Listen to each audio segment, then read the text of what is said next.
Roll. All right, this is Project Cat Wound Care. Today's November 26th, 24, and we have a new client today. This is Ellie, and Ellie's parents are here. They sought some care for Ellie. Can you tell us a little bit about Ellie? Sure. So Ellie was diagnosed with skin cancer a few months back. She is a 10-year-old female kitty cat. She had a pretty big tumor on her ear, which resulted in a surgery to remove the ear. And then the ear was removed, but there were still cancer cells in the margins, so we had to have a biopsy done. And we brought her to an oncologist who said she has a rare condition called Bowen's disease, which is just what contributed to her skin cancer. And that's why she'll have like these darker spots around, which is just the keratin buildup, which then can turn to cancer. And then so we thought we saw another one after her ear wound healed. And so we had a biopsy done, which then got infected severely to the point of dying tissue. And then we got a culture done on the bacteria in there, and it was determined to be Pseudomonas, which is a very tough bacteria to get rid of. So we are here because the options that the oncologist gave us were to euthanize or to do a risky flap surgery, which may not even work because of the extent of the damage tissue. So Ellie seems to have a little bit of drainage coming out of her nose and a little bit of drainage on her eye. Did the vet mention anything about the cause of that? Was that linked to her wound? The eye, it's like, so as you can see, it doesn't blink or really move. That was one of the first symptoms that we saw with the potential infection setting in, is that we noticed that her eye movement started getting reduced. So once the infection started getting worse and worse, the worse her eye movement became, and now she can't blink it at all. So we have to put in fake eye drops or fake tear type Moisturizers. moisturizer for her eye, and so that to prevent ulcers. But as you can see, looks like there might be a little bit of third eyelid that sticks out. And as far as the nose congestion, they didn't really mention anything with that. All right, what I'm going to just show you a little bit about Ellie is that the site where her ear was here, but the ear canal, can you show us where her ear canal was? The ear canal is down under the skin, this like dead skin down here. Okay, because there's a little opening right here. Yeah, that is just an opening where... Yeah, so it's like about a little bit up from there is where the canal is. And you can see that Ellie has some purulence just kind of coming out. It actually seems like this is like a non-viable area. It's called eschar. It's like black, and it's probably going to fall off. You can also see that she has, a large cavernous wound. And I did some measurements. It's 3 by 5 by 1.5. We're going to count this as 12 o'clock. This is 3 o'clock. This is 6 o'clock, and this is 9 o'clock. So we have the eschar over here between 8 and 9. We have the undermining that goes from, 4 or 5 o'clock over to here about 8 o'clock. And that's where I was sticking the Q-tip in. That actually goes in 3 centimeters. So we just got some baseline measurements. And what I'm going to do now is, and they have already been using a little bit of the hypochlorous acid in the past.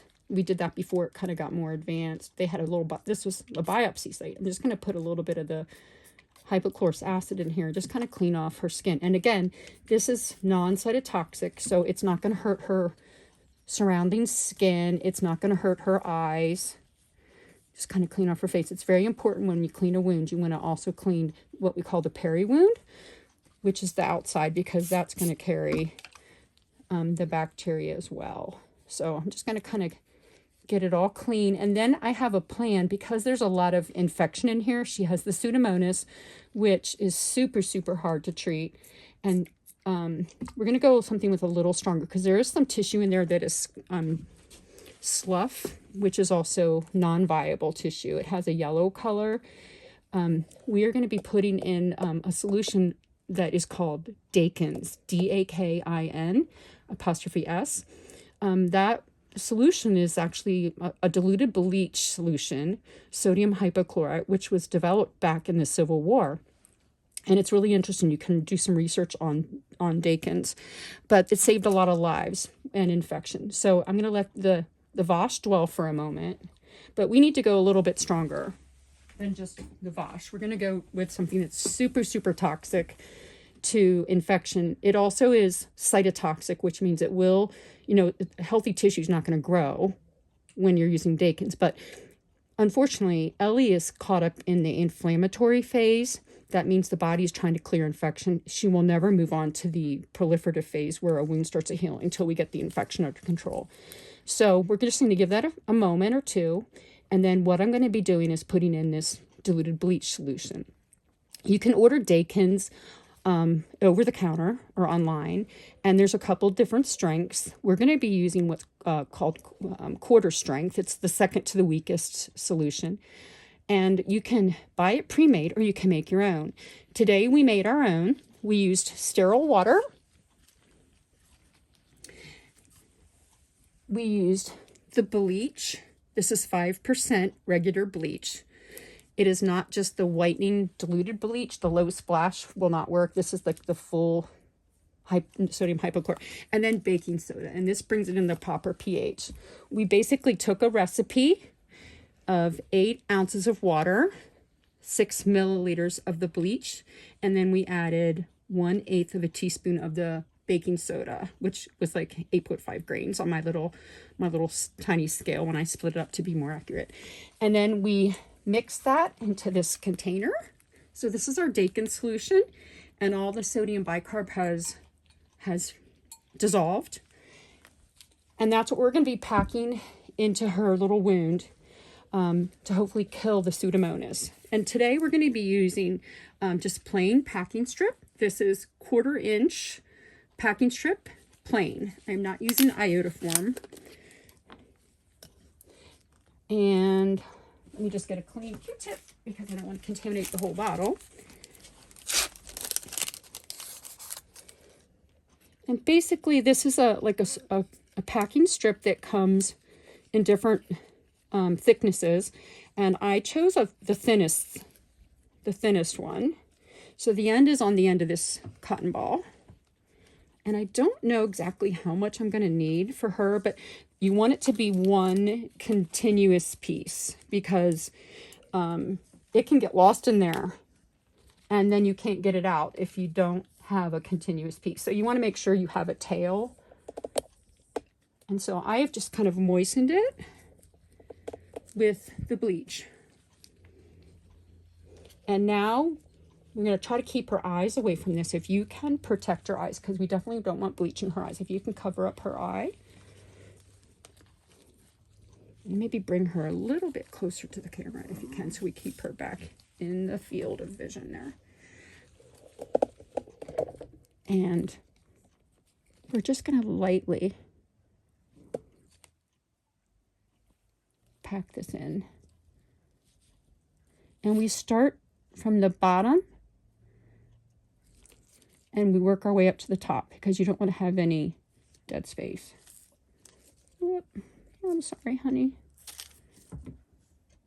You doing okay? Try to move that forward.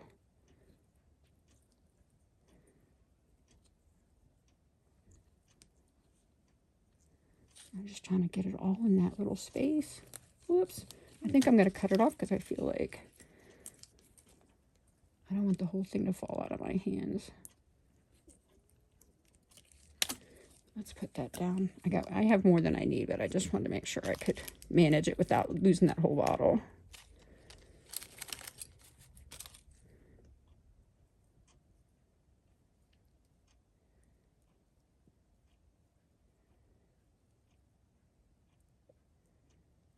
So the point is we're going to keep this diluted bleach in contact with the infection.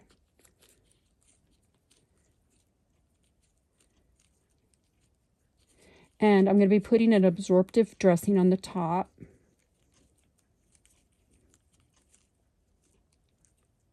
And then we'll be wrapping it. Okay. So there we go. The next thing I'm going to be putting on here is a little bit of this Aquacel. This is a hydrofiber that is going to be absorptive of any drainage. And we're just going to put that over top of her wound. And then I have a little wrap. And this is going to be the tricky part. Trying to do this, and maybe you guys can help me with the way you managed it before. We'll see. We're going to try to do a figure 8 type thing. Let's see if almost like I'm wrapping an ankle, but I want her ear to be comfortable.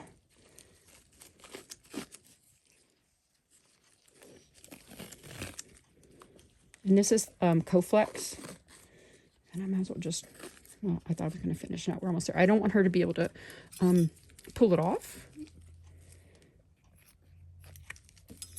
So there we are for today. Do you think she's comfortable? Yeah, maybe we can move this up a little bit, or like maybe do a little, I don't know, if We can, yep, we can do a little split, and if you turn her a little bit for me.